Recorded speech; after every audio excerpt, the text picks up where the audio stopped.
Today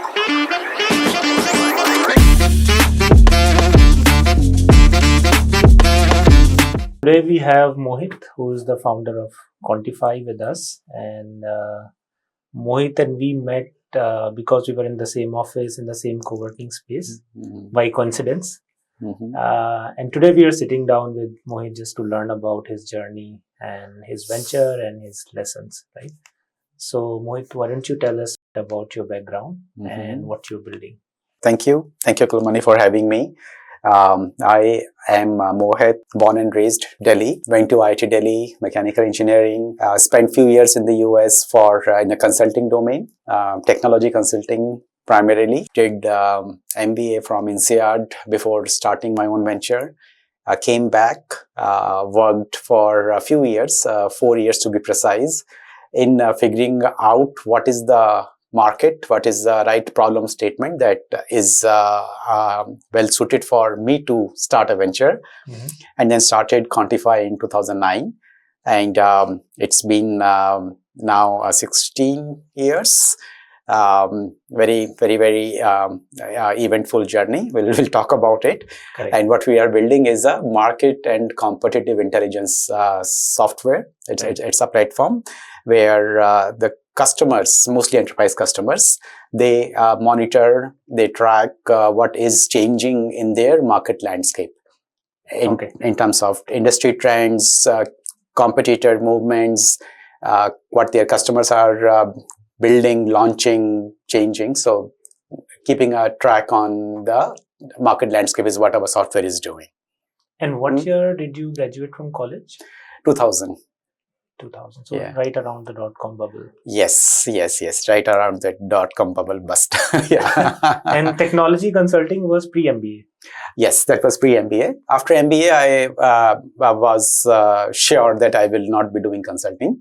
Yeah, I wanted to be much closer to where the action is. Correct. And I really wanted to see the impact of the work that I'm doing, which sometimes is a bit far when you are doing consulting for other clients.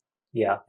And so how was your experience after the dot-com bubble working in the US? Because I know there was, I think, a long-term market cycle which kind of came to burst. So how was the scene in technology at that time?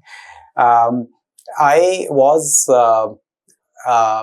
in consulting, so we were consulting to large enterprises, but much bigger than dot-com bust. What happened, the incident that changed a lot in our market landscape was actually 9/11. So I was in New York. I was working in Manhattan. I was in World Trade Center on that day when that incident happened. So it was few miles away. So I moved out of World Trade Center to Midtown during that time. So what changed is there were a lot of big engagements that I was involved with. I was with Deloitte Consulting at that time, and we were working with very large banks in New York. But and our engagements were at the peak; they were about to be delivered. But when that incident happened, besides all the other things that checked from the business and economy point of view, it was very uncertain that how the world will change after this in terms of both economy, in terms of people. It did change. The Iraq war and all those things happened, but that the outside change also reflected on the inside change, because I started questioning the purpose, the point of whatever I'm doing, because the projects I was involved with, I was passionately involved and trying to make it a success.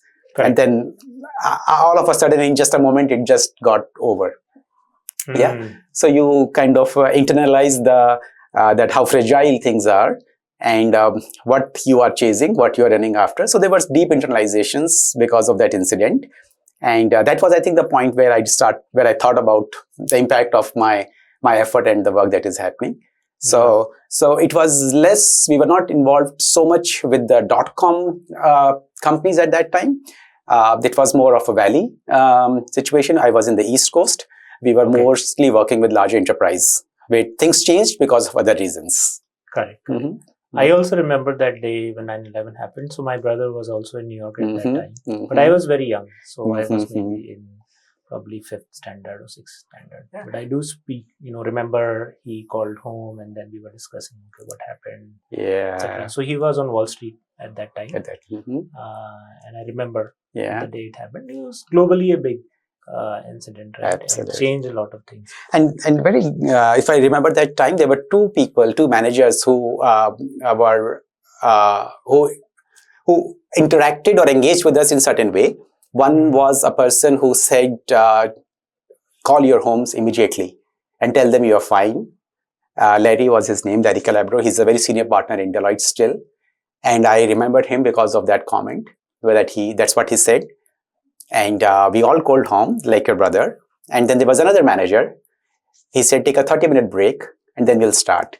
As we were walking down the 50th floor, I was on the 50th floor. During emergencies, elevators don't work, so you have to walk down. So his comment was, let's get back to work soon. Yeah, so this is so I'm sure he didn't understand the gravity of the situation, or none of us. But thinking about the families of your employees or your team members, that was the first thought that came to his manager. And after 24 years, I still remember him as a person I respect him still for the thought that he had.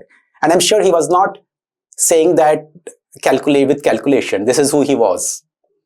Yeah. He thought about his team and their families members. So that's why he's a great leader, and he's a very senior person still with Deloitte and building Deloitte. Yeah. I think it's just when you have reactions like this, right? It's mostly subconscious. Yes. Like what is your, the core, right, which kicks in, right? How do you react? And consulting, because I also spent, as you know, a number of years in consulting, is so much people-centric because they are the only assets which consulting firms have. True, right? True, absolutely. Well, now they are doing knowledge products and other things, etc. But the core is still people, right? It's a people business, it's a relationship-based business, right? So teams, leadership, they become important.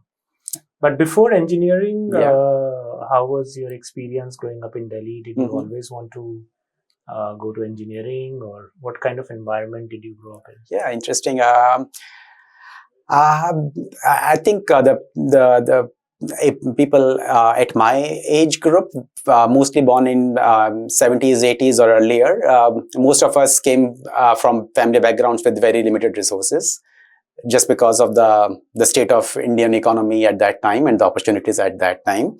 I also came from a very similar background where it's a one-bedroom apartment and you have to work hard so that you can get a job. And then you can make your own career out of it. So like a very typical middle-class family, engineering or doctor is what people can think of.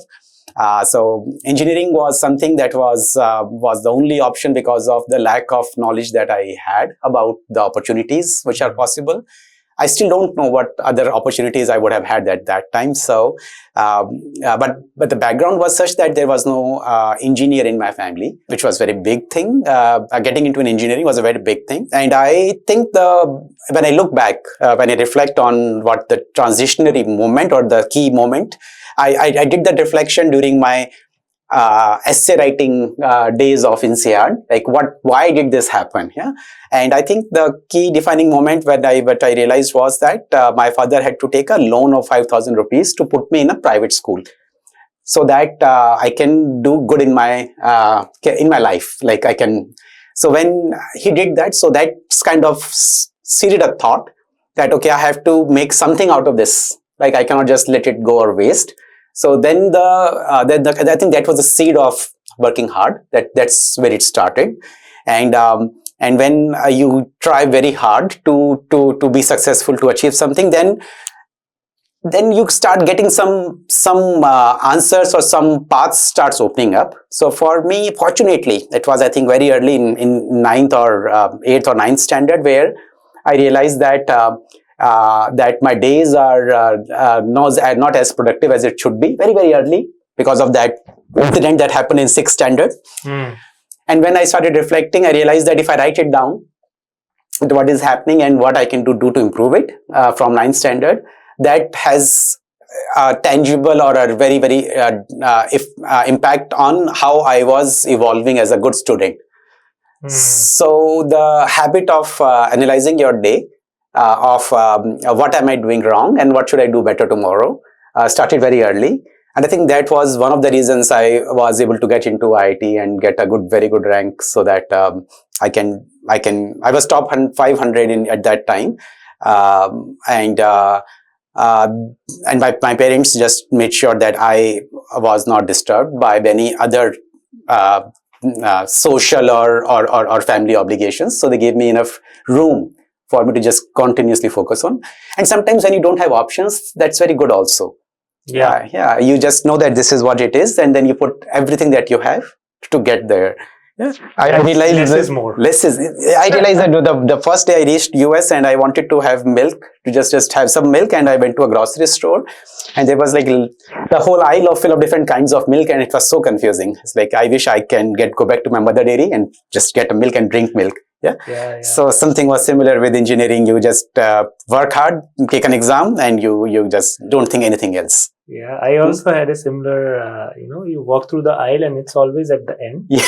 It's called the loss making, because you have to walk through and you will pick up something in between. And then you have 5%, 3%. Yes. Chocolate milk, flavored milk. Absolutely. Right? Absolutely. So, yeah. And the same kind of confusions I see in when you have too many options at anything that you are deciding. So there is optimal options that you have to choose from. Options are good, but sometimes, especially when we see very young kids, when they are sometimes very confused, because everything is open. They can do pretty much anything that they want. That's where sometimes it's damaging. Especially with the internet. Yeah, exactly. You start something and then I don't like it. You start something else and you say you don't like it. There is no they have options to quit because something else might be better. So the time when when you're not quitting and you are building your muscles, that's the time which is required. Sometimes you have to force yourself, and sometimes situations force you, that you are just building your muscles and not giving up and doing something else. Yeah. And you continued this daily journal writing, and I still see that you write. Yes. Because last year I noticed when you were in this office, yes, that you're writing very detailed notes. Absolutely. So how does it help you now in your role as a leader? Today morning I wrote. So I wrote every morning. Today morning I wrote. I was reminding myself, Mohit, you are the CEO. Do your job. You should not be doing the product marketing role, product marketing analyst role, because there are some holes in the system. So when you are running a company, you see the whole picture, the big picture, small pictures, and there are holes in the system, and there is a tendency that you can jump into that hole and fix that. It is sometimes good. It is required. You do it, but then you have to pull yourself out. Because if you keep filling the holes, you will not do the job of what your role is truly, to understand customers, to understand market, to make sure that everything is aligned. Then you become too narrow. So the switching between both the roles, go very deep and go very high, is sometimes not very intuitive or natural. And you have to force yourself. So how it is helping, as I can just think of what is happening today morning, as I was just telling myself, it's get out, come out, focus on the hiring of VP of product marketing role, which you have not invested enough. You are waiting for resumes to come in. You have to think about reaching your own network to be able to find that person, rather than writing the use cases and definitions that you are working last few days. Yeah. So try to fine tune myself every day. As am I doing the right thing? So it's a lot of rewiring required to be done, which I find that if you sit on a chair and you think, it might feel that you are doing analysis, but it is many times you are just fooling around yourself. For me, again, this is a very personal model of kind of refinement, is when there is no distraction, which means it has to be non-digital. It has to be pen and paper. And when I'm writing it with my hand, the sentence which I write is 5 or 10 seconds, then 1 second or half a second. So when it's a longer time duration with the thought that you have, it gets time for your mind to actually go deeper in that thought. So for me, the writing of my thoughts and questioning, why am I doing this and why am I not doing this? And then reading it again after a few days, this is what I decided. What were the reasons I could not do this? And then going deeper, a layer deeper. Yeah. So this is a kind of a daily exercise since 9th, 10th standard, where I feel that I'm able to navigate and take the journey where I would like myself to take. Correct. So that eventually at the last moment and days, I can say, yeah, it was a well-lived life. Yeah. The earlier thing which you mentioned about, thinking about the micro and the macro. Yes. As a founder or a CEO, the role which you're playing. There is a blog called paulgraham.com, who's the founder of Y Combinator. It's a simple website. He generally publishes essays and talks which happen in Y Combinator, California campus. So he recently published I think before Diwali, he published a blog called The Founder Mode, which was based on a talk given by another successful founder on Y Combinator campus event. So basically, he defines that a founder does not, it's usually is not a modular approach. Because you come from consulting, we have looked at org charts, delayering, all those things, right? But a founder exactly has to do the opposite, right? He has to be involved in every small detail of the product and go to market, because ultimately it's his vision, right? So that is the difference. The founder mode is different from the modular approach which corporate CEOs have, right? Because here you need to, like you said, go micro. Wherever there is a hole, you need to be there and fill that hole. While you still need to, like at 30,000 feet level, you're still thinking about macro. That's a good way to put it, the founder mode, because you have to be an executioner, you have to be a manager, you have to be a visionary, you have to be kind of so you have to have different hats at different time, and I think founder mode is a good way to present it here. And add meaning as well, right? On daily basis to your different employees and people who are reporting to you. Absolutely. You're responsible. The person that I appreciate, which is what I mentioned in the very beginning, and I appreciate him because that's the person I would like to be. And that connects with me, that okay, if I am taking care of my team members and their families, I will feel proud of myself for doing that. Correct. I think that's also one of the skills which consulting teaches, breaking down a big problem into a smaller problem and then solve for those parts. Right? So usually I see, partners at good consulting firms, when you sit with them or interact with them over problems, they're generally very good at breaking down those problems, and then obviously that's where they add value, right, to the CXOs and leadership of large corporates. So from that experience to MBA, and then after MBA, you were working on the corporate side? Yes. So what happened during MBA is that INSEAD is a very good school for entrepreneurship. I always say that because the case studies that we do there, these are case studies of not large corporates trying to find some new product or market launch. These are entrepreneurs who are building something and struggling during the journey. So in many case studies, when we are in a room talking about the situation and what should be the resolution, many times the protagonist of the case study is sitting in the back of the room, and then they come and they say, okay, this is actually what happened and this is how they solved it.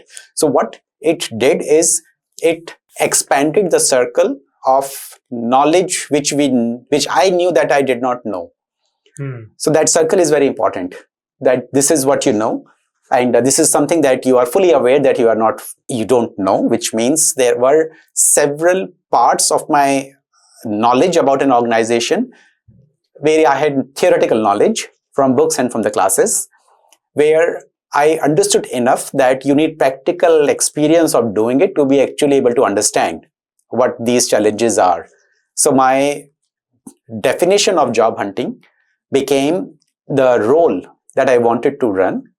And when I came back, it was not for a specific company or a sector. It was this role I need.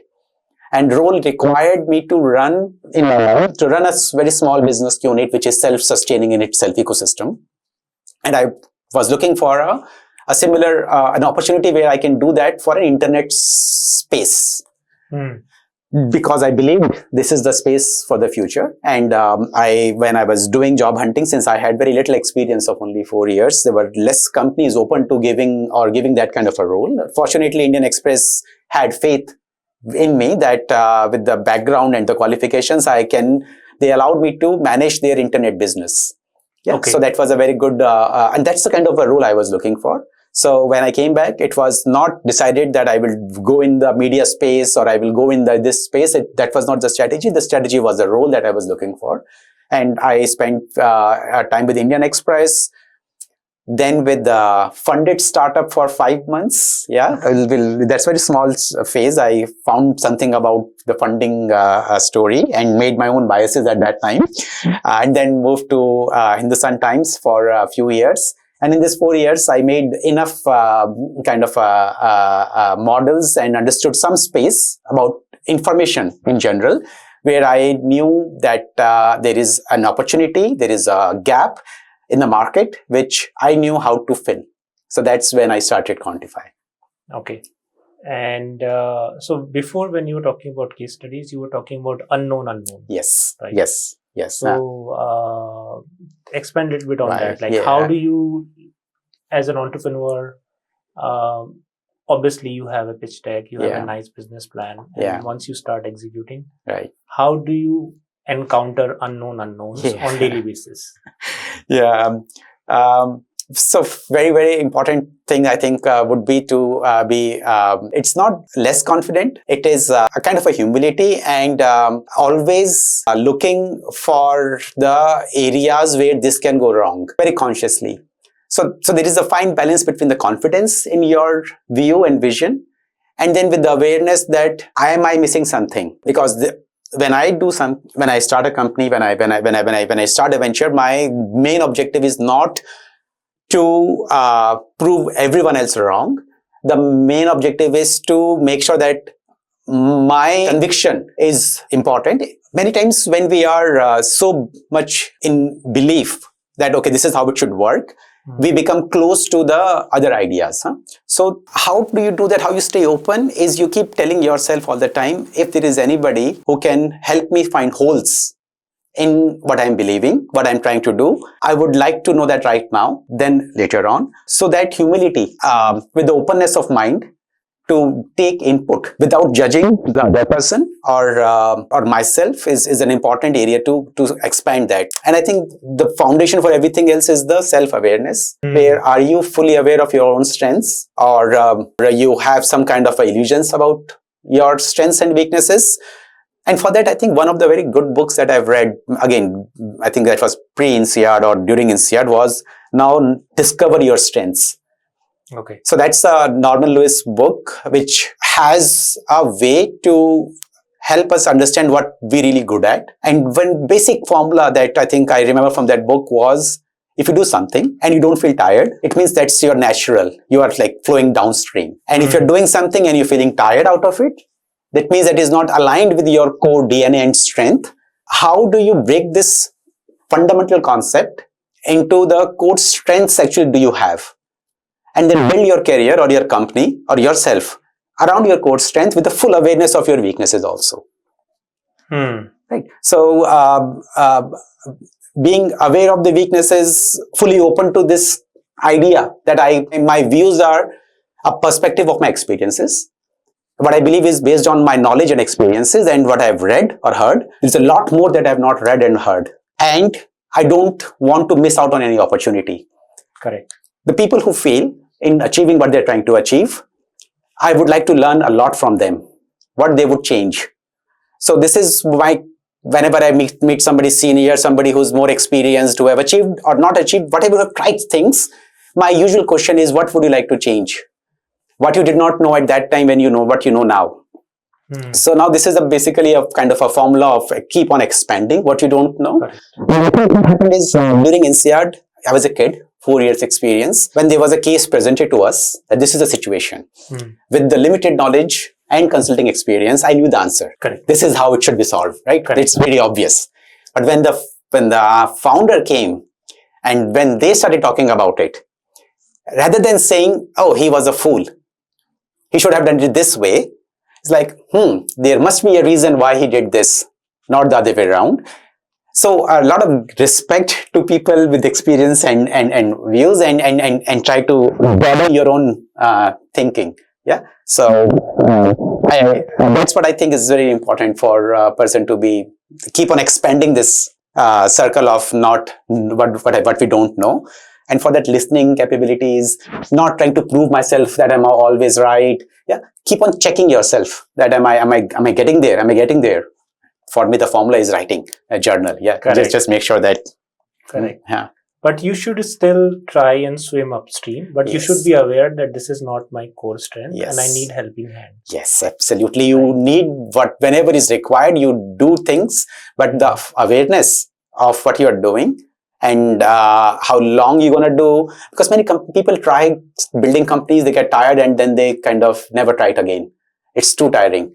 They tried and they burned their hands. So this awareness, which I was talking about, I think journaling, I mentioned a few times, but another very core pillar of building this awareness is meditation. I practice Vipassana. So when you feel that vibration in your head, that you are reaching a point of an anxiety, that this is not sustainable, this is not right, there is too much chaos happening here.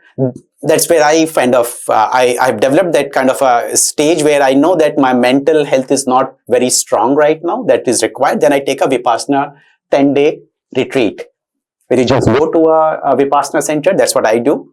For 10 days, you don't talk to anybody. You just stay there, keep on focusing on yourself, clean it up. The brain as a muscle and your arms and biceps as a muscle, they are actually very same in how it works. Okay. When it's physically weak muscle or injured muscle, we can very easily feel it. We know that they are not ready to lift that weight. And when it is damaged, you know how to heal it. Correct. But this is unfortunately not informed or not told or not educated in schools about the brain muscle. So when there is a stage where you are not in a peace state of mind or in a positive state of mind and feeling sad, depressed, and anxiety, other things, these are actually the weaknesses of muscles over here. And there are very well-defined methods to fix this muscle and make it stronger, which I figured out again from the meditation point of view. And what worked for me is Vipassana. There are many ways to achieve that, but one has to be first aware that there is a muscle which is weak. That's why it is happening. I am having these difficulties in my work, in my personal life, in any situation, not because there is a bad person out there or there is a bad investor or a bad customer. It's basically I have a muscle right now which is not ready to lift that weight, and I need to work on this muscle. Correct. So that I can lift that weight for the future. Yeah, and it's so ironic then in our culture, meditation is so natural, right? Yeah. And then in West, it's fairly new. Yeah. I think 15, 20 years mainstream. Or in 70s we saw one wave, 60s.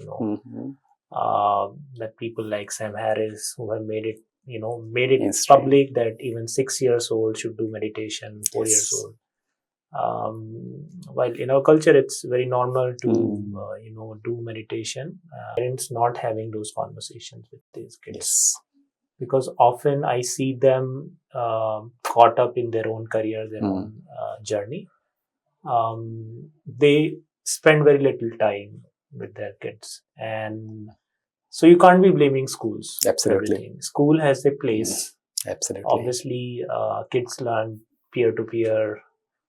Kids learn offline experiences, sports, many things in school, but a lot of knowledge still has to come through parents. Absolutely. Right? So unless parents are being mindful or doing those practices, I think we don't get to call out schools. Absolutely. Absolutely, I agree. And when I write about, again, journaling, is that when I say I am not finding time for something, I tell myself, Mohit, be honest, say that this is not your priority. Don't fool yourself. Correct. Because if it was important, you will find time for that. Correct. Be it kids, be it family, be it your specific technology area where you want to build more skills. Right. So sometimes we have to be very honest with ourselves. We are not most of the time. Right? And it's easy to blame school that this is what happening over there. Yeah. So after INSEAD, coming to Indian Express Yes. and Hindustan Times, I think both of these, I would say, more traditional, family-backed, promoter-led companies. Yes. So how is your, from doing case studies in INSEAD to coming to a promoter-led setup? True. Also, can be press is always bit tricky, right? How do you balance business versus ethics versus information? True.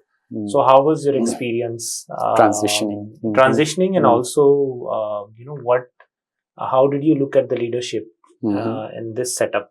Because the corporate setup is very, very different. While press is, I think you still have to balance between the profit and, responsibility, right? Yeah. The transition was pretty significant, I would say. The transformation from Mohit at Deloitte and INSEAD and to Indian Express and Hindustan Times. If it was not my own decision that I want to do this, I think I might have quit much sooner. And I wanted to prove that, okay, my decision was right because it is my decision. That's why I kind of kept on for a longer time. Having said that, many times the organization is basically your reporting manager. And I was fortunate to report to the people in both Indian Express and Hindustan Times, where there was a lot of trust between my manager and what I was trying to achieve. And because of that trust, I got freedom to try things, to execute things, because they knew that I'm trying very hard to achieve and to move forward. They can see through this. It's and I was in the digital space, so fortunately, I did not have a lot of old mindset or thought processes. Typical press culture. I have more modern, outward-looking reporting manager, so I was fortunate at that. But the philosophy that any difficulty that I'm facing, be it people, organizational, or technical, it relates to. I might not have this articulation at that time, but it is important that the awareness, the difficulty is because of a weak muscle. Now the question comes is, do you want to develop that muscle? For example, if I am having a challenge with the internal politics of an organization, one is I can blame the culture of the organization and quit. Second is I can say that, okay, I am having difficulty because I'm not able to play this game. I am hassled, I am disturbed by this game because I have a weak muscle of how to manage it and it is shaking me internally. Yeah. This next level comes, do I want to develop this muscle or not? Which is, in future, will I need this muscle or not? If I am building myself in a professional corporate world career. If the answer is yes, that you will need this muscle, then it becomes easier for us to sustain, to stay there in that difficult situation. And rather than taking it as a transaction between two teams or another person who's playing games or somebody else, it becomes self muscle development or capability development or skill building exercise. So every time you go back after losing that battle with another team or another person, then you don't blame that person. You figure out that, okay, I did not know how to maneuver this situation, and the same thing will repeat in some other form in the future. So I have to find a way to figure this out, and this is a gym for me to practice that. So this kind of helps you in making more comfortable in those situations as you are struggling and becoming more comfortable. So I keep telling to my junior or team members also that don't quit when things are difficult. Just be aware the level why it is difficult, and will you be finding similar difficulties in other places, be it technical or people or anything else, and figure out how to resolve that difficulty. In some other words, I say this, a very important skill to have is conflict resolution. If you are avoiding conflicts because you are not good at conflict resolution, it's going to be very damaging for both personal and professional career. Yeah. So label it as something, okay, I need to develop this skill. And then every day see yourself that every situation is helping you develop that skill. Are you able to do it or not? And there are Once you figure it out, there are enough information out there in terms of books, in terms of courses, in terms of mentors. Correct. But what is very important to always keep telling yourself is that whatever you're experiencing, you are not the first person. Thousands and thousands of people have experienced and got over this and resolved it. You are not able to figure it out. Figure it out. Yeah. And that's, I think, a seed for entrepreneurship is figuring things out. If you're not good at that, building a company and starting a company will always be very challenging. Problem solving. Problem solving, figuring things out. Yeah. So it is not always customer and product problem. Yeah. Figuring things out is applicable as a general skill, general nature of a person. Yeah. True. And so obviously it was a different experience, right? And after that you noticed a gap, right? So tell us about that. How did you figure out? First is, okay, because you were coming from a family background, went to IIT, went to a good school, were in a stable kind of a job. Yes. Why entrepreneurship first, right? So that's the question I would like to ask. Yeah. And I again reflected on this. Why am I doing this? Yeah. I think again, looking back to the seeds, maybe that 9/11 seeded that thought is that I'm gonna die one day. It's all just a phase in time. Yeah. And don't make it a very big thing out of it. So if you want to go back and you want to start something, there are many risks associated. You might fail. Having seen such big accident or incident in front of you, what worse can happen? In that sense, if I take a risk of quitting my job in the US and spending all the money in my MBA, and go back, and my starting salary was 48,000 rupees a month. That's before taxes. Yeah. That will be foolish. Right? Wow, who does that in the sane mind, right? But having seen certain things, you feel that it's okay. Much worse can happen. Correct. Right? So I'll go this journey. Yeah. And we'll see what comes along.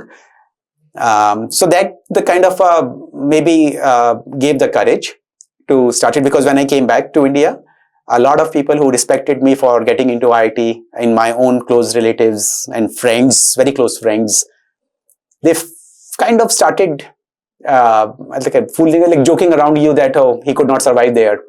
He got into IIT by fluke. Yeah, and then the reality is now out. So there were many such comments started coming in from the close friends that you never expect. You always thought that people understand you. Yeah, correct. Yeah, so in a way it became a kind of a motivation to that. No, I have to prove it that I can do it. What I'm trying to achieve. These are kind of some internal seeds or engines or drivers. They start society unintentionally started kind of putting in. So the journey, the point was, in a corporate, I'm not able to see the impact of my work. It is not something which I can say this is what I did and it resulted in something, because many of time the work is not kind of, it was just getting consumed internally. Correct. It was getting lost in some meetings and discussions. Yeah. So that was the kind of starting point. The courage came from that 9/11 incident, or having the success of getting into IIT because I wanted to, and I could control my mind and body to a certain level, that my body will get up at the time I will tell it to get up. It will work for as many hours as I want it to work. So having achieved certain level of control over body and mind, I would assume so, that gave the confidence that once I do it, once I start, I will be able to figure it out.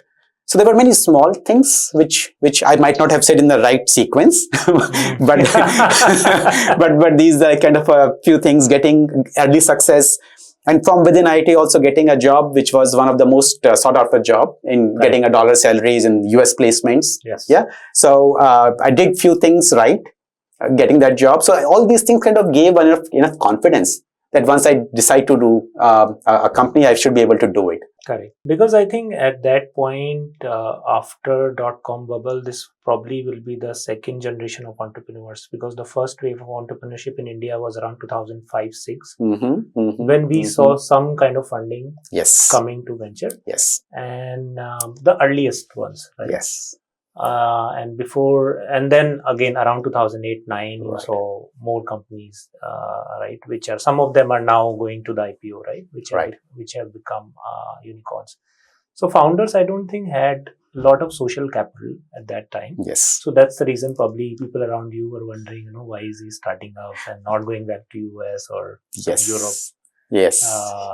And India was also, I think, this phase I remember from 2008 to 2013-14 or whatever. This was very shaky phase of Indian economy, right? Even though we were not impacted by the global financial crisis, but it was not the best of time for Indian economy. Just exactly. Right? I remember the Taj attack in Mumbai, right? I was in US at that time, and as the national mood was also very gloomy and not very, there was no sort of that animal spirits of the economy were not visible, right? True. And even though we were not affected by global financial crisis, so I was a little surprised, why didn't we pick it up? Interest rates were low, all the fundamentals were probably same people, same system, right? So there was also probably not, I didn't see a lot of people starting up at that time. Right? So you started your journey, yes, right? Yes. And tell us about the process of identifying where are you going to build. Yeah. Because you were coming from a technology background. Yeah. You had idea about, obviously, INSEAD gave you some tools, etc., how to think about business problems. And how did you go about, okay, this is the exact area I'm going to focus on? One of the key insights from INSEAD was to not start a business based on an idea. It's always dime a dozen. There is something more that you need to know before you start a venture. And when I was here with Indian Express and Hindustan Times, I was actually also, some of my close friends became investors. So I was also seeing the way many companies were getting started based on ideas. Correct. And they were getting some venture capital at that same time. And many times the idea was a kind of a copy paste of what worked in the US. This model has worked in that economy, therefore it will work here. So let's start something. Somehow intuitively, I did not feel comfortable with that approach, because what was missing was context. Each market has their own context. Yeah.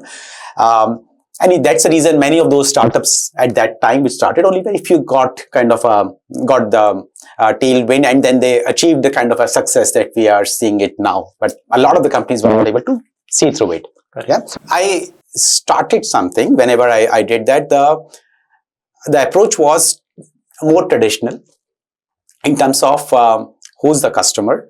Do you understand the customer deeply? Yeah. And what are you providing, what are you solving, and what value are you adding? Correct. When I tried to do that in a B2C market, B2C space, I was not able to develop that confidence that this is what will work. For me, when in maybe not a typical startup founder, but for me, I was not doing it, let's try it out. So I planned things very, very, very thoroughly. And when I was doing that, a lot of the ideas that I started with, when I went deeper into doing deep dive into those ideas, that why nobody has done that so far, I found out the reasons. And then I realized that what I bring to the table, I will not be able to solve those reasons. There were several areas where I was kind of thinking that, okay, why not this, why not that? Yeah. And then I realized that the more traditional way of the way I was approaching was not in B2C, it was more in B2B, where you have a few set of customers big enough that when you provide them services, you know what problem are you solving for them. Big enough that they will give you revenues for you to start a company and make it profitable. You do it in a certain way. And in this journey of before I started Contify, where I realized that the investor capital, our external capital, comes at a cost. And are you willing to pay that cost? And for me, as I said earlier, your team and their families is a very important part of how I measure my success. If I have to compromise on that, correct, I will not be proud of the work that I'm doing, and may not enjoy that journey. Then it will be something that I want to get rid of, which people call exit. Right? They will do it 4 or 5 years maximum and they exit. I'm doing it 15, 16 years and I'm on it right now with full thing. So there was again a lot of reading, journaling, self-reflection, meditation. Those clarities, they start coming slowly and slowly. Correct. Right. So the idea that we found was there is a market for information that buy information. There is a market, even though the information is available for free on internet. There are people who are paying for that information because it is curated, it is vetted, they can trust it. They do not rely on an open internet, and there are areas, there are places where the information is missing. As an example, if I elaborate on that, Thomson Reuters, Bloomberg, Dow Jones Factiva, LexisNexis, these are all information products. They have curated business information that professionals buy from them and they pay subscription. If we can become a supplier to these larger databases, larger information provider, we can have a sustainable business. There are 10 or 12 of them, very large aggregators. And what was the missing piece? They have information from other media houses. I got to know about them from Indian Express and Hindustan Times. They buy information from publications. With the digital revolution, what was happening is companies themselves were becoming publishers. They were themselves writing and publishing press announcements on their own websites. Yes. This was a big part of the companies who were doing that were not available in large media houses. This was the missing piece because of the way industries change. Companies are becoming publishers. The information that those companies are publishing are important for few people. Not important for a mass media like Hindustan Times to publish an article about that, but very important for the customers of that company and the competitors of that company and the people who are vendor of that company. So this was the gap that we realized, and we started crawling a lot of company websites and capturing their announcements, their press announcements, what the management changes, what they are putting on their websites, and packaging them together. And we started as a distributor of that information to, again, these databases, LexisNexis, Factiva, like Bloomberg, Thomson Reuters. And we found a viable business where we are adding value and our customers are valuing that information that we are providing and we are getting revenues for that. So the insight came, was a function of your time at Indian Express and Hindustan Times. So Yes. It was a unique kind of experience which led to this insight. Yes, absolutely. So somebody from outside may not have a view of that idea. Exactly. I got to know about this business market when I was working with the media houses. So there are always opportunities in the industry. Always opportunity. There is always a value chain. Somebody is at the end customer buying it, and a vendor and a vendor and a vendor. So there is always a chains, different chains in any industry segment that we can think of. Correct. And there are inefficiencies in these chains. Right? Which chain you are able to understand and which inefficiencies you are able to capture that you know because of your own strengths and your own capabilities you can fill in. Correct. One very insightful thing that happened during NCR time but not in the campus but off campus is one of the entrepreneurs from India, one of my friend's father who was visiting us, he said, Mohit, if you want to go back to India and start something, my recommendation would be to join a business person and put all your effort and energy in making that person successful. And in the process, you will figure out a lot of things about the industry and the market and the customer. And one day you will understand from your gut that you have understood it. There will not be a certificate or a framework that you figured out. That you will know from your gut inside that, oh, this is how it works. Then you are ready. And that's the day you should thank that business person. And then you should start your own venture at that time and you are ready for it. This is what we call the founder's office role. Founder's office? Possibly, exactly. These times. Absolutely. You should join and do. And it's going to be hard. So be prepared for that. When you are putting a lot of efforts and you don't, and you're making the person successful, The intention is something that this person has to be successful.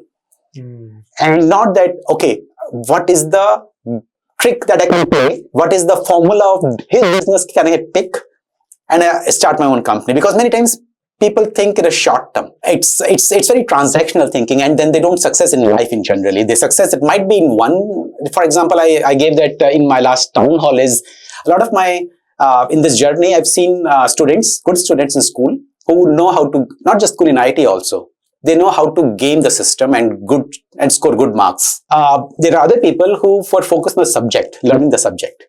So that somebody who got the highest marks in English versus somebody who understood the grammar but got decent marks in English. The person who got highest marks was not as successful or were able to achieve things that he wanted as compared to the person who understood the grammar and focused on understanding the subject. Yeah, the subject of building an organization is a very beautiful subject. Have a passion for that. Then for what can I take away from either a company or a business and then start something of my own. Yeah, that's not transactional short-term thinking, because then problems will change, You are not ready for those changes. You might have taken just one thing and kind of ran away. Yeah. So always play a long game. That's what my recommendation is to maybe whoever is listening to this. And that requires consistent work.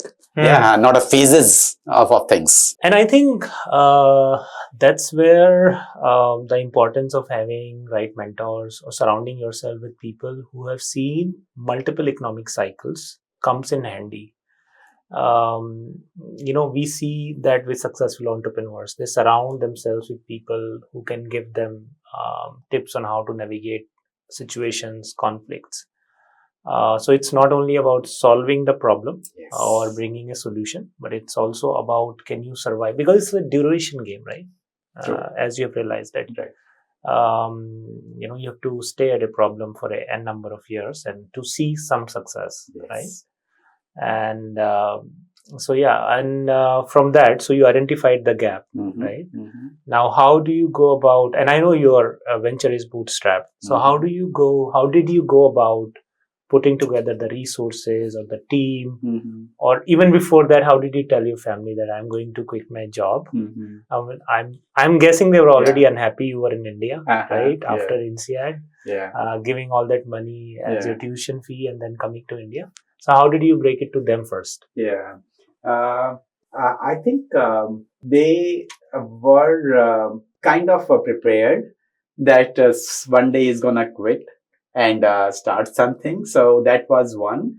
And by that time, I think I reached a stage where social validation was not very high priority for me. In terms of friends and families, I realized that if I am successful, everybody will be after me, they will respect me, they will talk highly about me. And if it's not, then people will say, oh, he's a useless guy. So it doesn't matter. It doesn't matter what they are saying because it is very superficial. Yeah, that has helped in a lot of situations. Yeah. So first you have to break your own definition of who you are based on what people are talking about you. It took some years. Yeah. And when you decide to start, it was first off and the foremost thing is to know who's your customer and what value are you delivering. If you have figured that out first, many times people do it after starting the company. They build a team and then they start and they pivot. That's another way to approach it. That's more risky.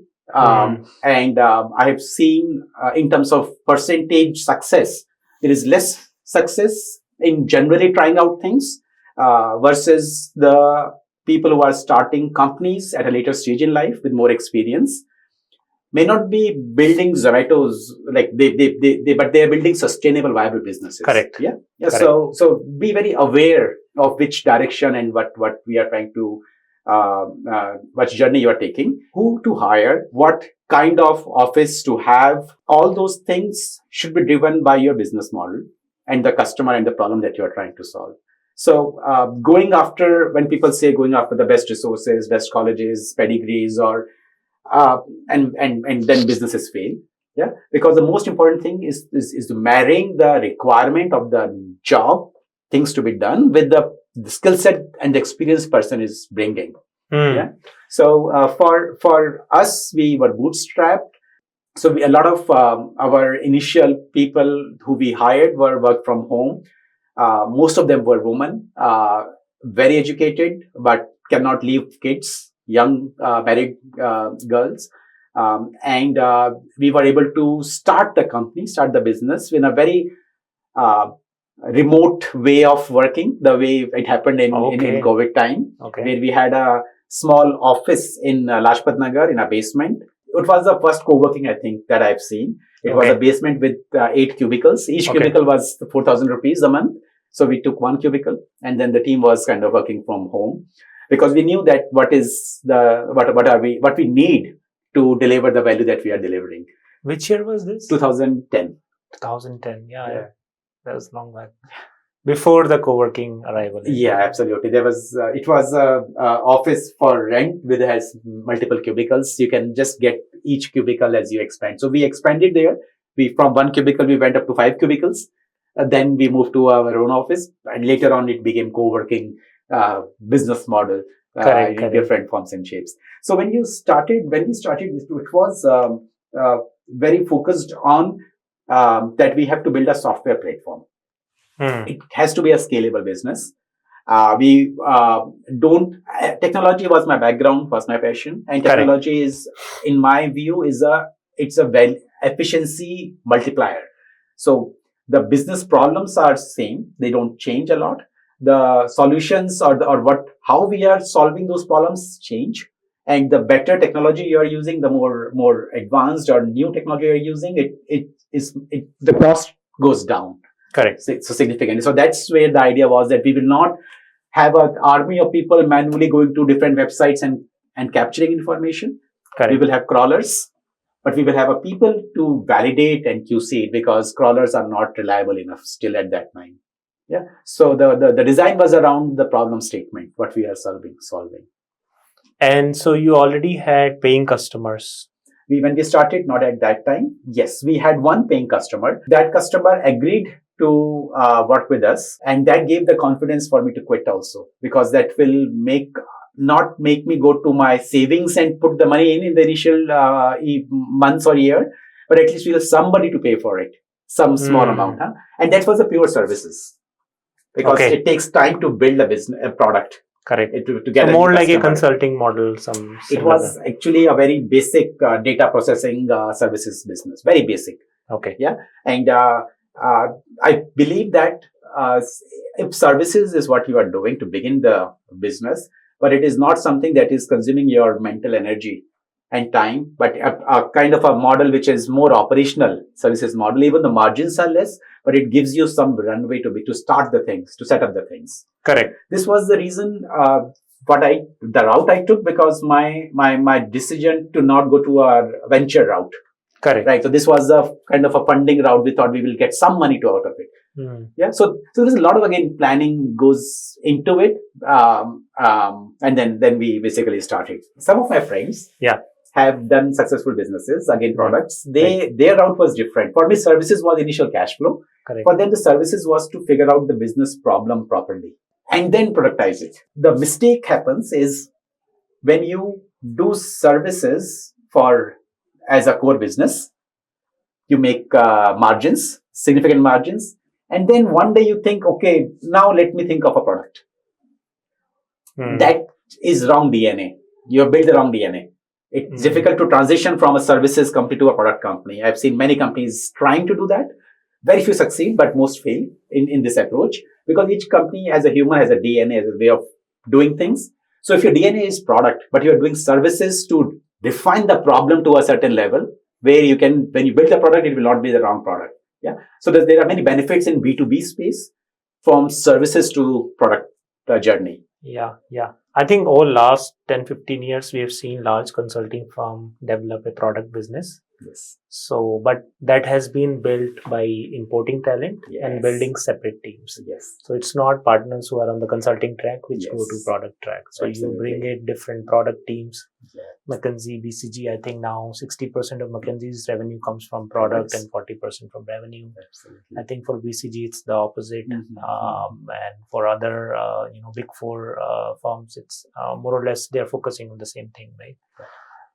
So yeah, it cannot be the same set of people who you have trained for 20 years now can suddenly sell the product, because it's a very different way of selling. But you chose the difficult task, right? Because I understand that B2B sales is always tough, right? Compared to B2C, customer acquisition is tougher. The sales cycle is longer. When you go to the gatekeeper, they generally ask you for the credentials, then you go through the hoops of compliance, and then you finally meet the decision maker, right? Yes. So it's easily, I think in today's time also, it's like a 3 to 6 month process to really meet the decision maker, right? Absolutely. So tell us about how was it easy or difficult in the early days to crack B2B sales? Difficult, obviously very difficult, but more predictable than B2C, I would say. B2B, you know which customer you're talking to, who's the buyer, and what is important for them, even though it is taking time. And that's why having a bootstrapped journey was a safer option, because that journey is going to be long, and the horizon that you should be much longer than sometimes in a B2C journey. But what I felt more comfortable, again, it is coming down to how well do you know yourself, your own strengths and weaknesses, where the gamble of B2C, where things can go really big and a very big jackpot, correct, or nothing, versus a B2B, where there will be a business, a sustainable business, which can not be as big as a B2C company, but it will be a viable business. So the journey I took at that time is, or still is, B2B. And once you take a decision, then you usually don't reflect back. And for me, once decision that I'm going back to India, I've never thought about was it the right decision or not. Just on a lighter note, my wife asked some time ago that you think you should have married somebody else. I said I never thought about that because the decision is done. Good answer. Yeah, it's not an option to think about it. Similarly, and in B2B, once we have figured out that that's a journey we are taking, then you have to figure out what is the way to get to the customer. And for me, the first customer was again Deloitte. You use everything that you have to get to the right person, have enough credibility in your experience so far that people will trust you, what you are saying you will deliver, and then you get your first customer. But the surprising part in the journey was that even after the 10 customers, I thought now the things are set. But even after that, the selling to a B2B enterprise was always, it took a long, we now have more than 100 customers. So getting to that stage where I am not required in the initial discussion and engagement took much longer than I thought it would take. I think typically around when you reach ARR of about $1 million or something, that's when you can afford a team which can do the sales, right? Absolutely. But the one more angle was that how mature the market where you are playing is. Because our product is a more innovative product. There is a customer education required.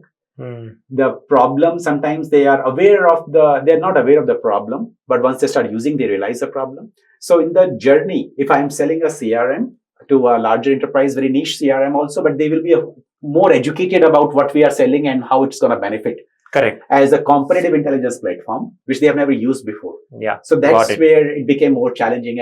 And when I do sometimes reflections on these things, how aware the customer is about the problem is very important. But it's never easy. Yeah? But the more aware the customer is, there will definitely be 5 vendors who are solving that problem.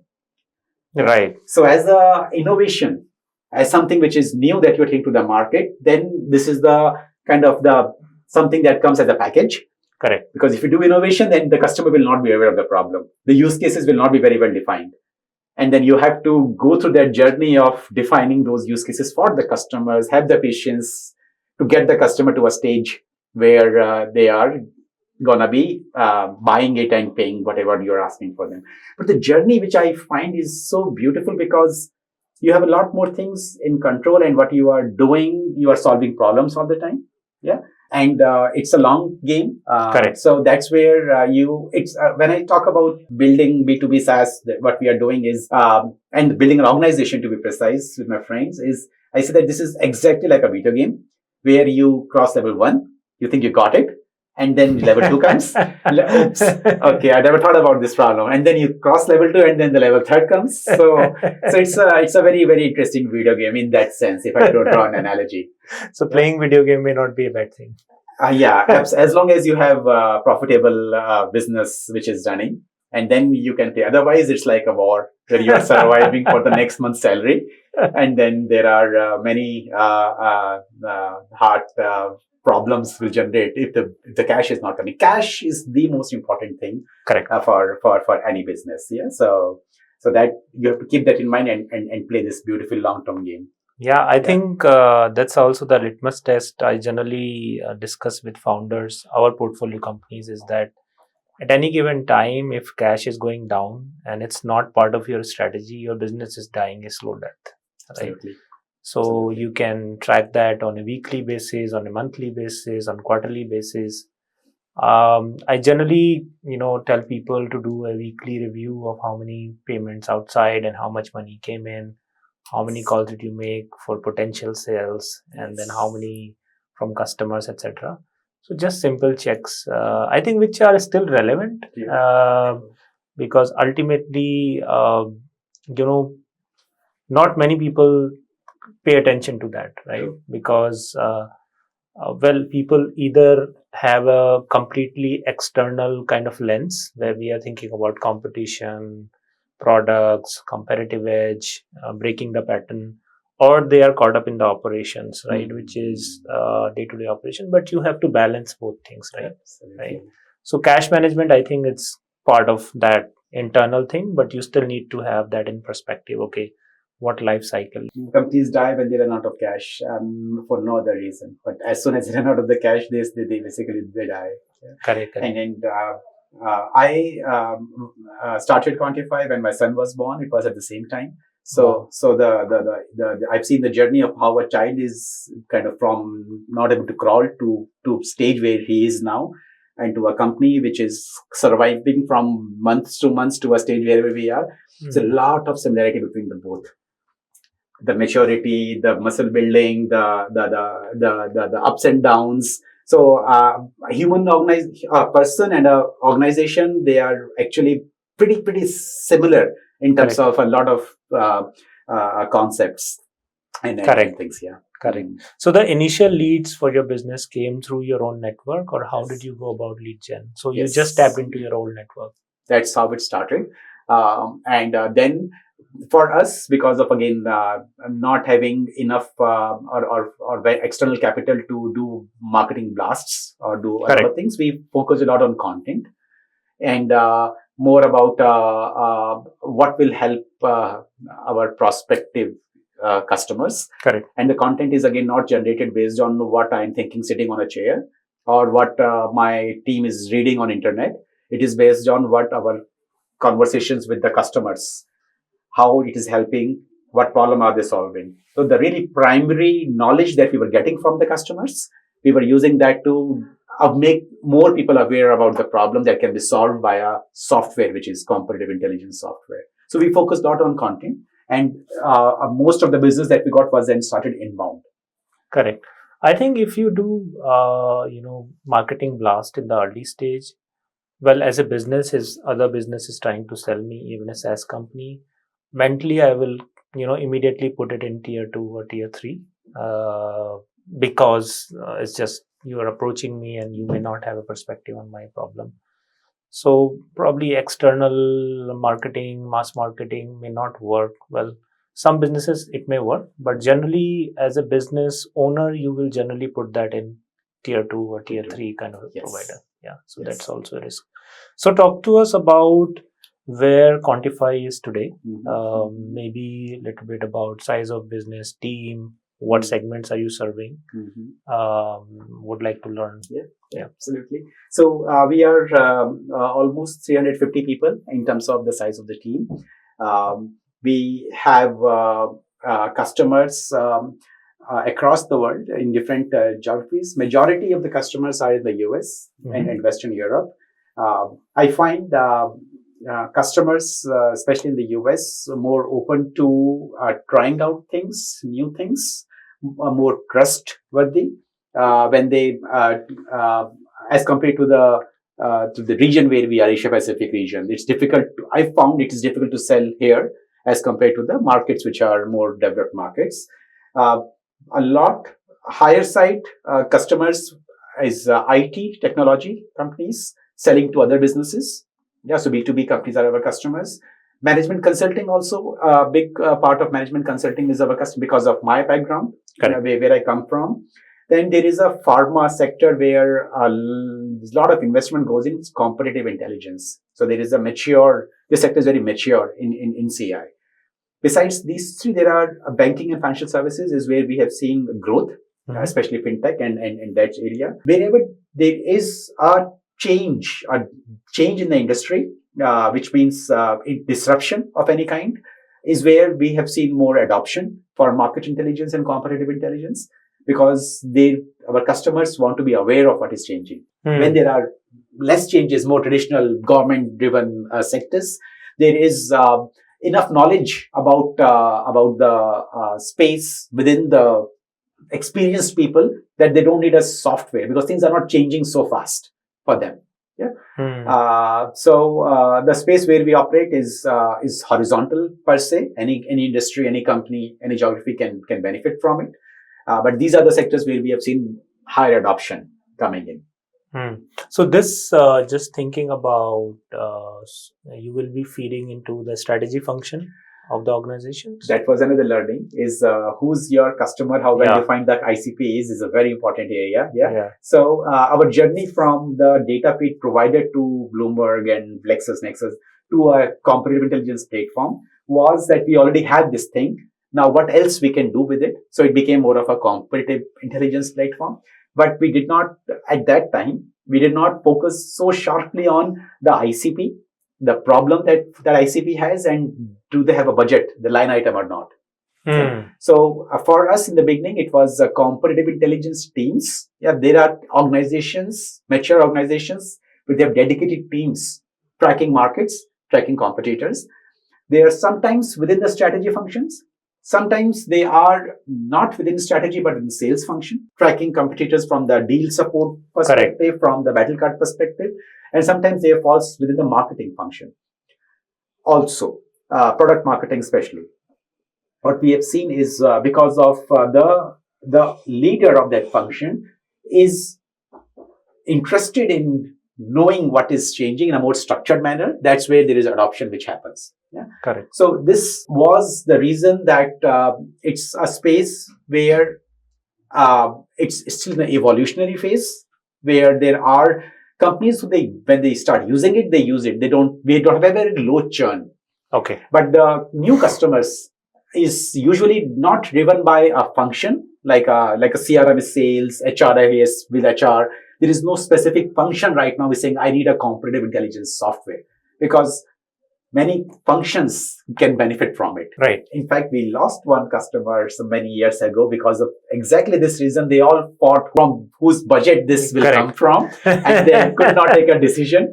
So the people who were using it were extremely upset because they found a lot of value. But the organization decided that internal reasons we cannot decide, so we are not going to pay for this now.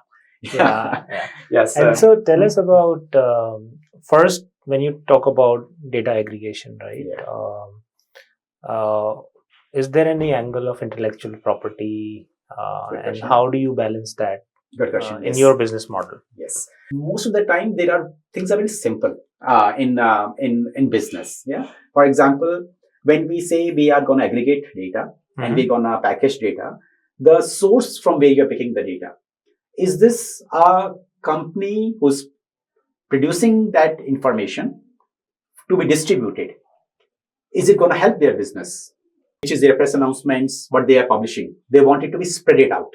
Yeah. Correct. So we are helping them in promoting their message by taking their information, which is press announcements, and taking it to the right audience and helping them spread their message that this is the launch they have done. This is the new management that they have hired. Yeah. So it is help. They usually pay PR agencies to distribute that information. Correct. Yeah? So this is one that we are not, what we are doing is not conflict of their business interest. That is one very important part. Similarly, the government information, the regulators, ministries, they publish a lot of information. Correct. They are not in the business of making money from information. It's their job to distribute, and the more people get access to that information, the better decisions they will take. Correct. It is in their own interest. So government information, regulators information, it is meant to be distributed.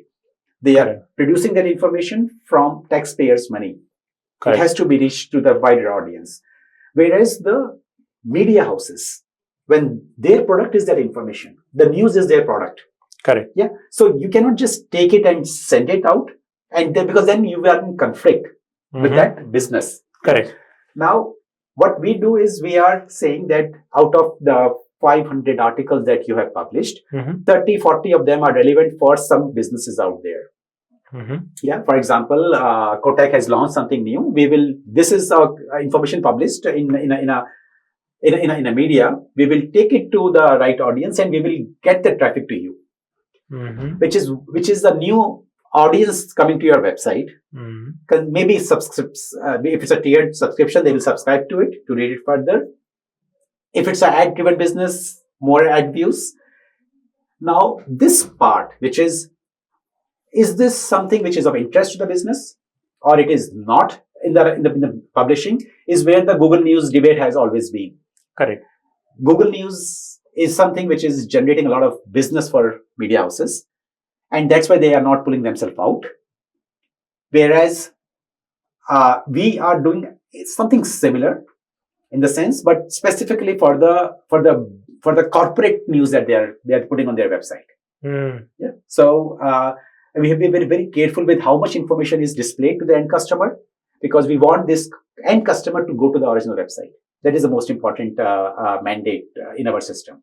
Correct. So currently also, I think Google is in the middle of that lawsuit where Apple has now clearly said that we are not going to develop our own search engine because it's in conflict with our corporate values, etc., etc. That's a debate that on the internet, if the information is out there without access to the audience, does it have value, or would you like it to the audience?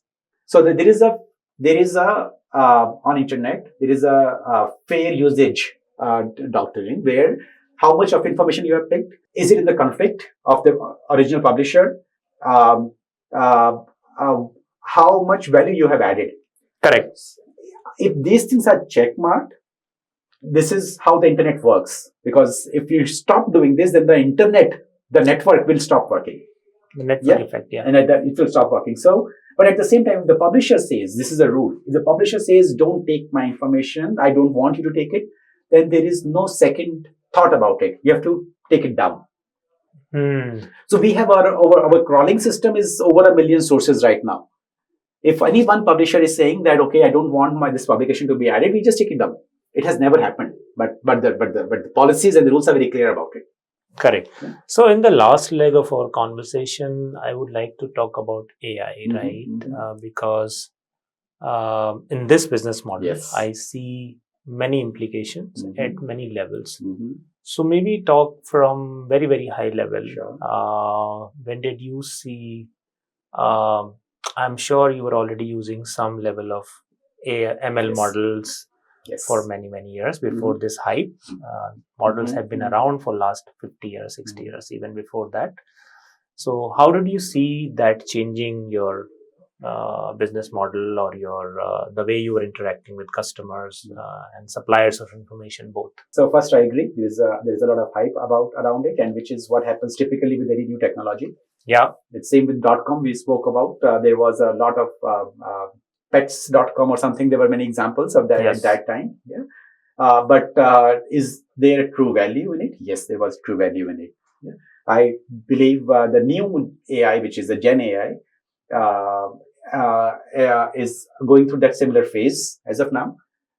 There is a lot of hype, but there is true value in it. Now, stepping back, when we started the platform of Contify, but the very initial models we wrote in machine learning was to classify information. Is this business relevant or not? So this was traditional machine learning models. We train them with our data. We then use it to extract names of the people, names of the companies, names of locations from it. It was a probability-based models. These are all probability-based models. Correct. Without much context about what is happening around, but in what context this word is used. So, for example, in the very initial days, we were struggling with Boston Consulting Group was tagged with a Boston location.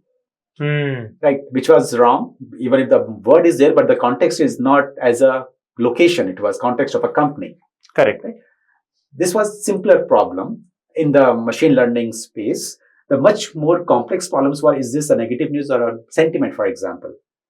Yeah, oh, very well said. Was it sarcastic or was it said in a positive way? Yeah. So we were struggling with these problems since day one. Which means we were building a lot of machine learning models. We were making progress. As simple as things of removing duplicates. Identifying these two pieces of information are talking about the same thing was very challenging. One of the most challenging part in the engine that we have was duplicates. Yeah? Right. Group them together.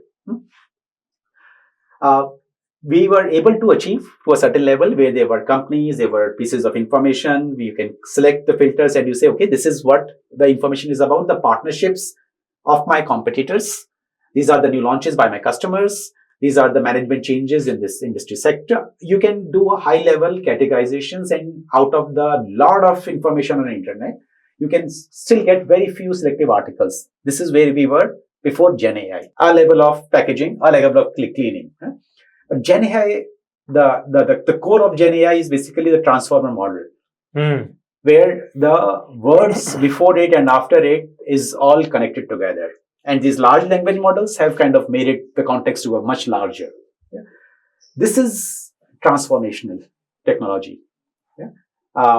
The way now a text is analyzed by a machine, by an algorithm, is so far more advanced than what we were able to achieve for so many years that you can have now specific questions. Yeah. Okay. We all have used chat GPTs, but the chat GPT is a very one manifestation of a large language model. Correct. And it is not Gen AI. It is just one of the manifestations of Gen AI. The models, which are large language models, and thanks to Mark Zuckerberg, the Llama and the open source models that they have released, they are very powerful. Yeah. Now the future, what I see is that there will be applications built on these large language models, the language models. The companies who are actually build good applications with some kind of moat around it, which is that it was difficult to build because of the limitations of large language models. Yeah, the large language models are designed for language processing. They are not designed for accuracy.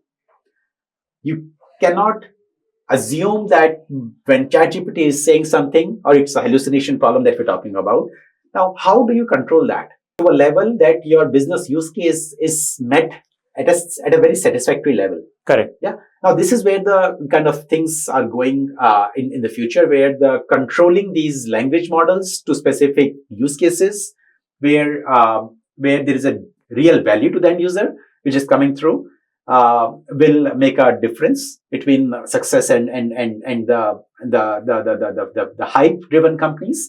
The problem is that it's very easy to get started. So many people or companies are thinking that by just doing this, we got this image. By just doing this, we got this video. By just doing this. But once you start thinking about production quality software based on these language models, then where you start seeing that, oh, it doesn't work in many cases.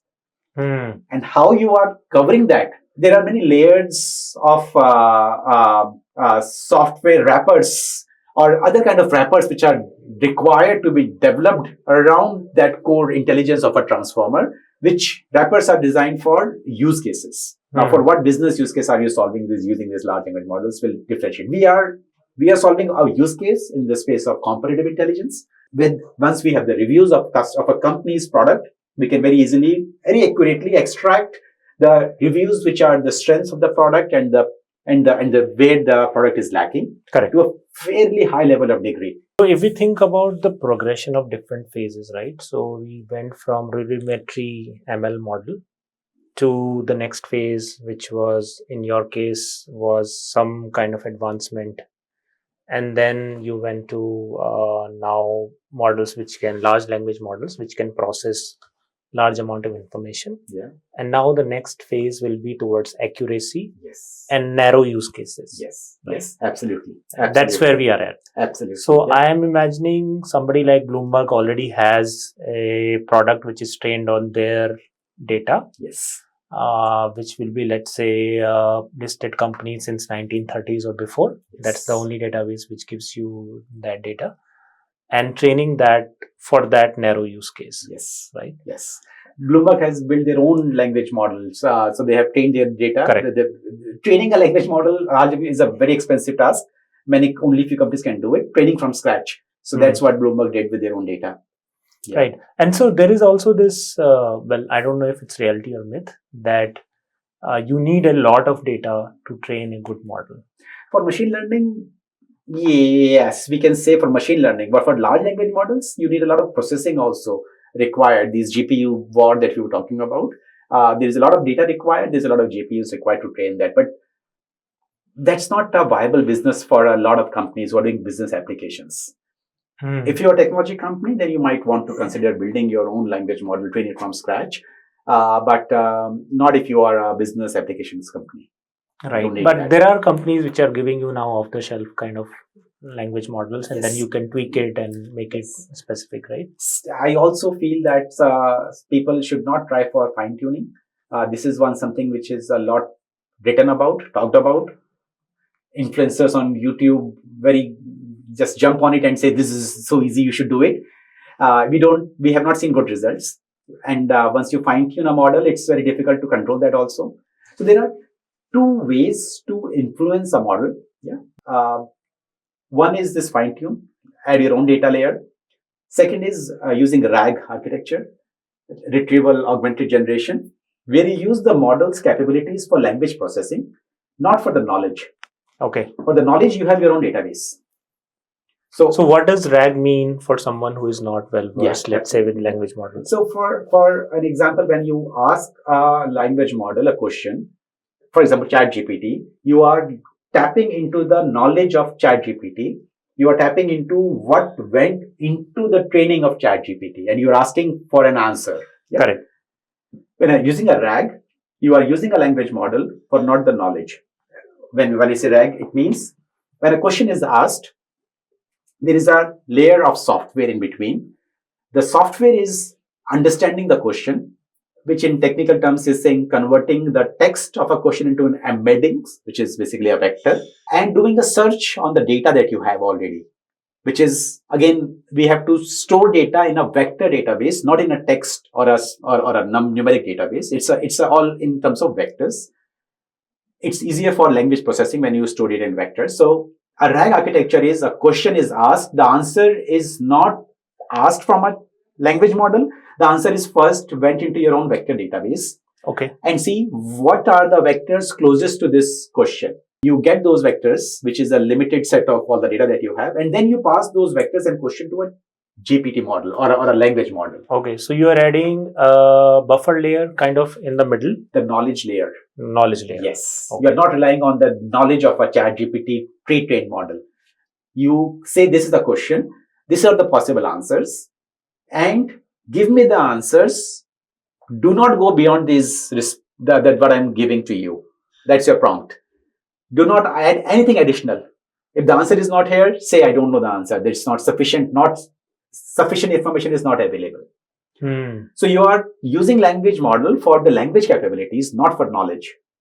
The knowledge is all driven through a vector database with your question transformed into a vector. This is where how you are converting a query, an English query, into a vector is called embeddings.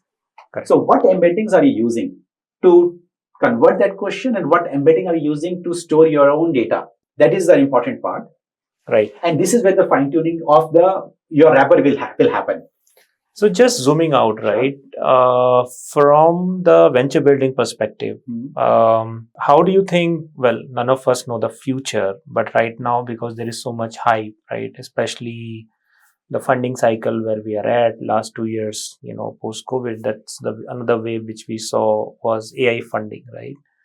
And last year, even this year, I've seen founders returning money to investors when they realize, okay, there is no point of building this product because I'm not going to be able to commercialize it, right?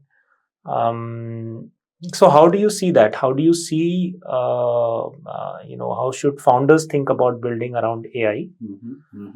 Second is, how do you define long-term value?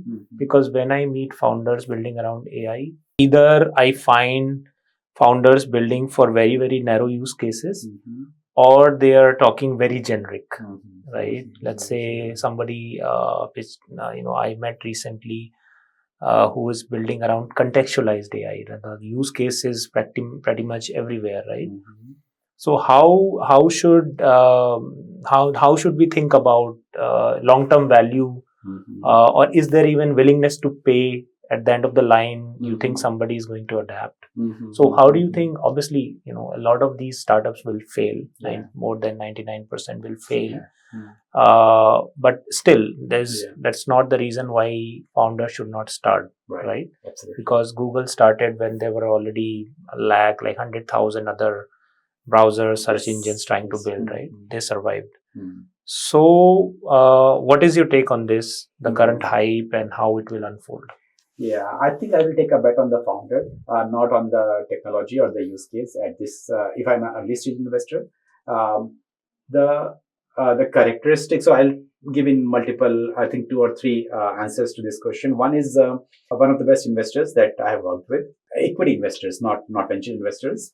Now when they do a research on a company, the first thing they start is with the promoters, and they say, okay, what is the history of the promoter? How credible they are? Is it worth to our investment or not? So this is how I would start with the founder also, that, okay, what is the history and what is the background?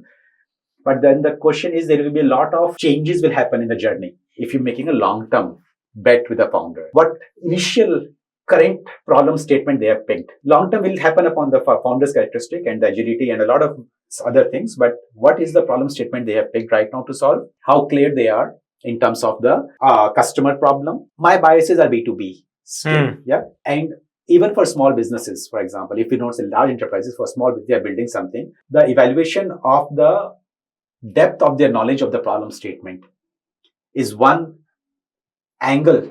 I will go deeper. How well they understand the problem. Is it something they have heard, they have read, or is it something that they actually understand? Everything starts from what problem, how deeply you understand it. There are many ways to reach that problem, but the better you understand, there will be, you will find a way to reach there.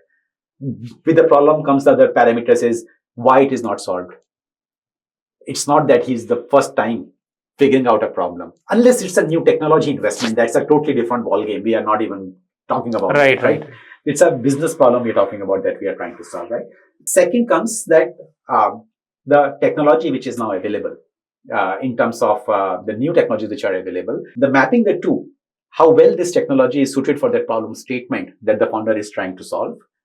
Understanding of technology as a venture, I would be investing more time in understanding really how this technology works. And for me, I still code on the weekends, and sometimes I go for hotel check-in for 2 days just doing coding. Is that without that, I cannot develop an intuitive understanding of what is possible or what is not. So RAG I was talking about, not even talk about it, but how actually it works. Unless I see one question's embeddings and seeing the answer coming from the database and then going to the GPT, if I don't see it with my own eyes, I will not be able to develop an understanding or smell of how it's working.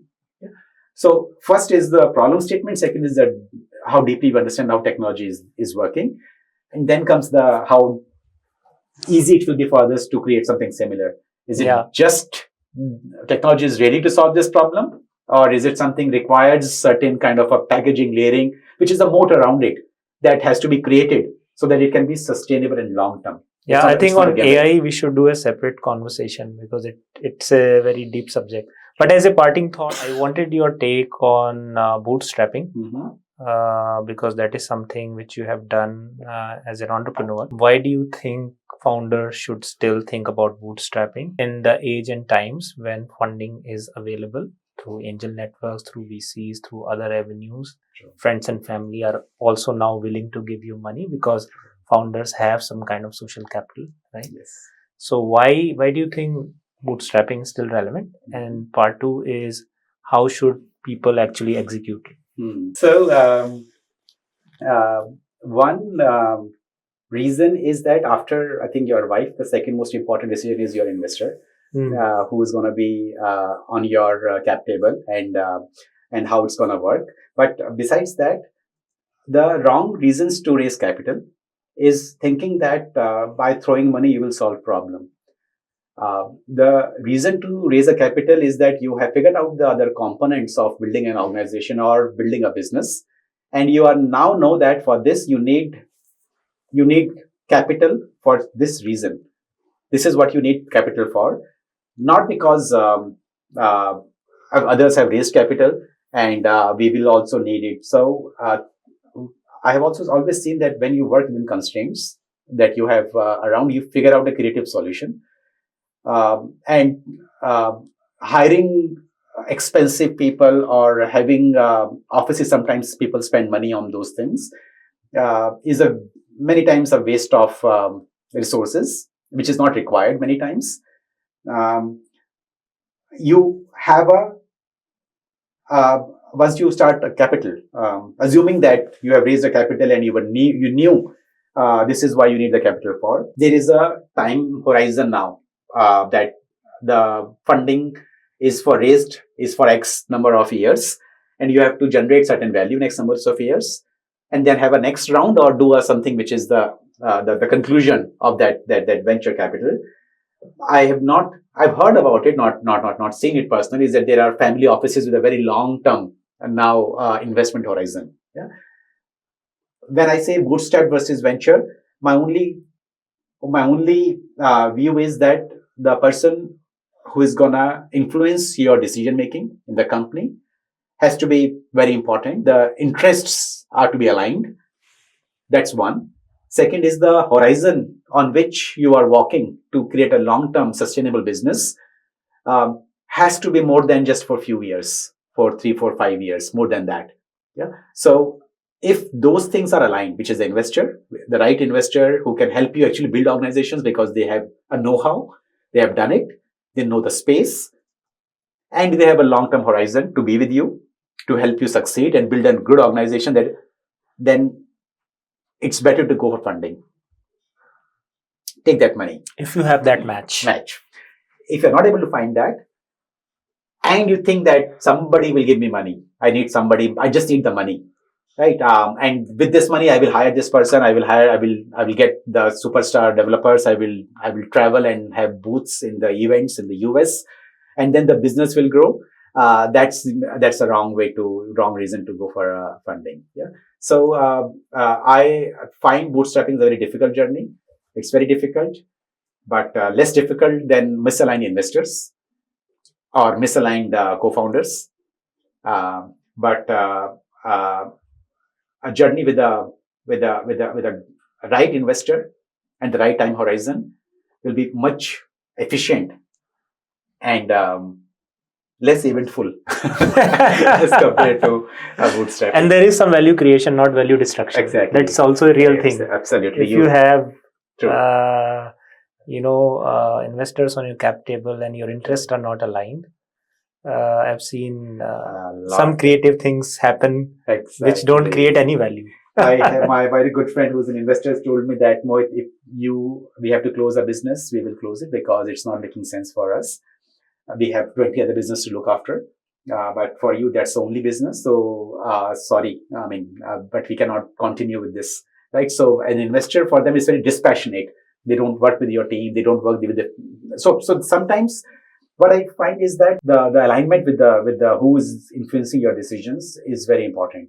And it's not always it's a very important word, alignment, not that we just get along so well. It's much more deeper than that. So yeah, these are interesting lessons, and thank you for your time. I think there is two conversations which are emerging from this. One is around AI. Would love to sit down with you in the coming months, and then second around bootstrapping. I think requires more focused discussion. So yeah, thank you, and thank you for coming and giving your time. It was a pleasure talking to you. Yeah, thank you.